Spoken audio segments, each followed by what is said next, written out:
जय श्री राम मित्रों, आपने कभी न कभी वेद के विषय में ज़रूर सुना होगा। तब आपके मन में वेदों को लेकर ज़रूर जिज्ञासा उत्पन्न हुई होगी कि वेद क्या है और वेदों में किस विषय में जानकारी दी गई है। वैसे भी आप भारत के होने के नाते आपको तो ज़रूर पता होना चाहिए वेदों के बारे में। वेद भारतीयों के लिए ही नहीं बल्कि पूरे मानव समाज के लिए है। इसलिए आज की इस वीडियो में मैं आपको वेदों के विषय में थोड़ी जानकारी देने वाला हूँ। मुझे इससे लगता है कि वेदों के विषय में जानने के उपरांत आपके मन में वेदों को पढ़ने के लिए जिज्ञासा उत्पन्न हो जाएगी। वेद दुनिया के प्रथम धर्म ग्रंथ हैं। वेद ईश्वर द्वारा ऋषियों को सुनाए गए ज्ञान पर आधारित है, इसलिए इसे श्रुति कहा गया है।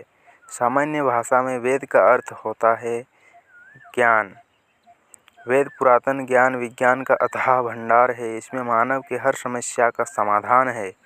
वेदों में ब्रह्म, देवता, ब्रह्मांड, ज्योतिष, गणित, रसायन, औषधि, प्रकृति, खगोल, भूगोल, धार्मिक नियम, इतिहास, रीति रिवाज आदि लगभग सभी विषयों से संबंधित ज्ञान है। वेद सबसे प्राचीनतम पुस्तक है, इसलिए किसी व्यक्ति या स्थान का नाम वेदों पर से रखा जाना स्वाभाविक है। जैसे आज भी रामायण, महाभारत इत्यादि में आए शब्दों से मनुष्य या स्थान का नामकरण किया जाता है। वेद मानव सभ्यता के लगभग सबसे पुराने लिखित दस्तावेज हैं। वेदों की 28,000 पांडुलिपियां भारत में पुणे के भंडारकर ओरिएंटल रिसर्च इंस्टीट्यूट में रखी हुई हैं।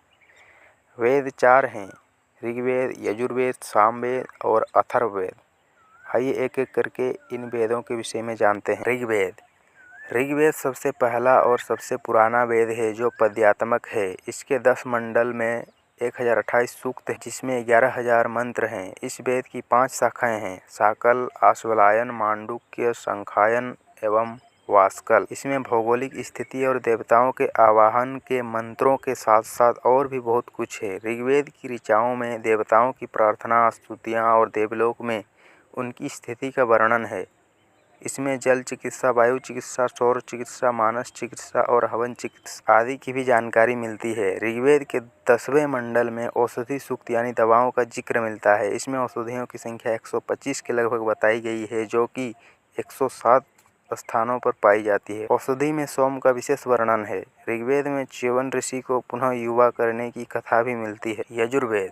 यजुर्वेद में यज्ञ की विधियां और यज्ञ में प्रयोग किए जाने वाले मंत्र हैं। यज्ञ के अलावा तत्वज्ञान का वर्णन है। तत्वज्ञान अर्थात रहस्यमयी ज्ञान, ब्रह्मांड, ईश्वर, आत्मा और पदार्थ का ज्ञान।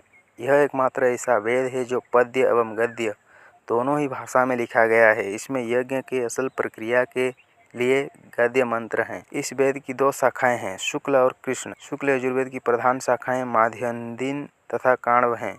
कृष्ण यजुर्वेद की 4 शाखाएं हैं, तैत्तिरीय, काठक, कपिस्थल और मैत्रायणी। सामवेद। सामवेद को भारतीय संगीत का मूल कहा जाता है। इसमें मुख्यतः यज्ञों के अवसर पर गाए जाने वाले मंत्रों का संग्रह है। 1824 मंत्र के इस वेद में 75 मंत्रों को छोड़कर शेष सब मंत्र ऋग्वेद से ही लिए गए हैं। इसमें सविता, अग्नि और इंद्र देवता के बारे में जिक्र मिलता है। इसमें 75 ऋचाएँ और 3 शाखाएँ हैं। इस वेद की 3 मुख्य शाखाएँ जैमिनीय, रणायनीय तथा कौथुम हैं। अथर्ववेद। इस वेद में रहस्यमयी विद्याओं, जड़ी बूटियों, चमत्कार और आयुर्वेद आदि का जिक्र है। इसके 20 मंडल, 731 ऋचाएँ तथा 5,687 मंत्र हैं। इस वीडियो को यही समाप्त करते हैं और अगले किसी अन्य वीडियो में आपसे मिलते हैं।